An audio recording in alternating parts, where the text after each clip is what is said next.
विपक्ष के लोग इसलिए बोल रहे हैं कि 130 साल में 1890 में सीएस सर्वे शुरू हुआ था और 100 साल बाद फिर 1990 में आरएस सर्वे, रिविजनल सर्वे शुरू हुआ।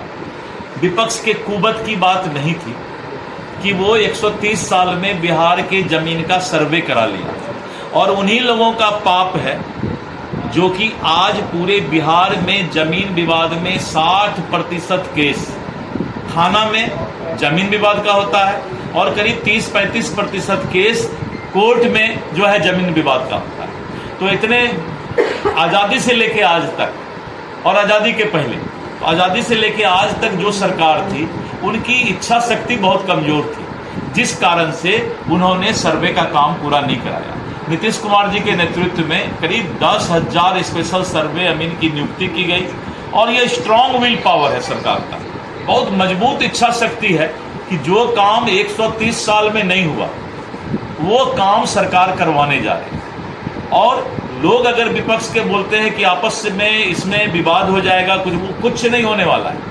विपक्ष का सिर्फ आपस का विवाद जो है, विपक्ष का एक अपना सपना है, सोचना है, लेकिन सर्वे एक बार हो गया, सारा मामला डिजिटल हो गया, तो उसके बाद बिहार के लोगों को जमीन का विवाद समाप्त। अधिकारियों को लूट का मौका दिया जाएगा इस सर्वे से? नहीं, किस चीज का लूट को मौका? जब राजस्व मंत्री ने अपना मोबाइल नंबर पब्लिक डोमेन पर डाला है, आजादी के बाद पहला बार कोई मिनिस्टर पब्लिक डोमेन पर, कल भी 567 कॉल आए जिसमें करीब 200 से ऊपर कॉल हमारा अलग अलग लोगों ने रिसीव किया।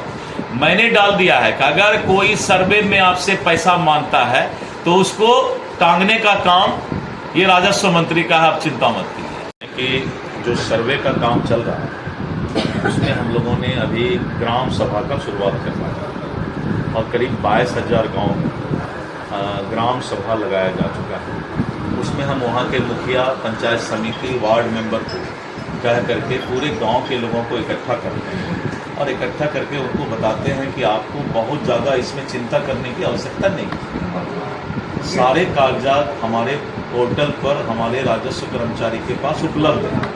अगर किसी तरह के कागजात की कमी है तभी आपसे हम उस पर सवाल करेंगे या वो कागजात की मांग करेंगे। पहला। दूसरा कि बहुत लोग ऐसे हैं जिनका कि बंटवारा नहीं हुआ है और गांव में होता है क्या कि दादा बेटा, उसके जो परिवार के लोग सब हैं, सभी लोग अपना अपना जमीन आपस में बांट लेते हैं और उनके कब्जा में।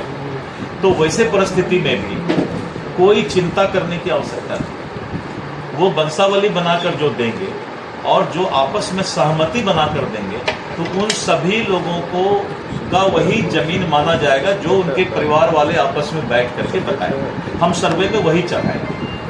तीसरा ये है कि बहुत लोग बोलते हैं कि हमारा कोई कागजात नहीं है अभी तक, तो वैसे कोई भी मामला जिनका कि कागजात उपलब्ध नहीं है उनको भरपूर समय दिया जाएगा कि आप अपने कागजात को अगर चाहते हैं निकलवाना तो निकलवा कर दीजिए, जिससे कि सर्वे में हम आपका नाम चढ़ा सकें। चौथा जो सबसे अच्छा है, जो कि कुछ नेता के समझ में नहीं आया, एक दो नेता कुछ से कुछ बोल गए, जिनका जमीन पर कब्जा है और गांव वाले सब लोग बोल रहे हैं कि ये जमीन पर वहां हैं और पहले से भी उनका नाम अगर उसमें चला आ रहा है, तो हम एक बार सर्वे में उन्हीं को उसका रैयत मांगे।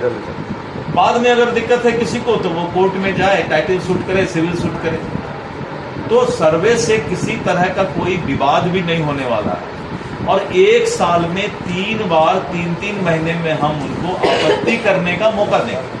पहला आपत्ति बंदोबस्त पदाधिकारी के यहाँ होगा, दूसरा आपत्ति भूमि सुधार उपसमाहर्ता के यहाँ होगा, तीसरा आपत्ति एडिशनल कलेक्टर